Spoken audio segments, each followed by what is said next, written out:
What's up, everybody? Let's see if ChatGPT can make some jokes about some people. So I'm gonna ask ChatGPT, tell me a joke about a woman. I'm sorry, but it's not appropriate to make jokes about a particular group of people. Jokes that stereotype or demean a group can be hurtful and contribute to a culture of discrimination. Is there something? I agree with that. Tell me a joke about a man.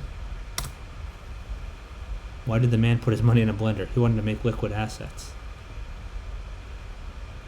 Hmm.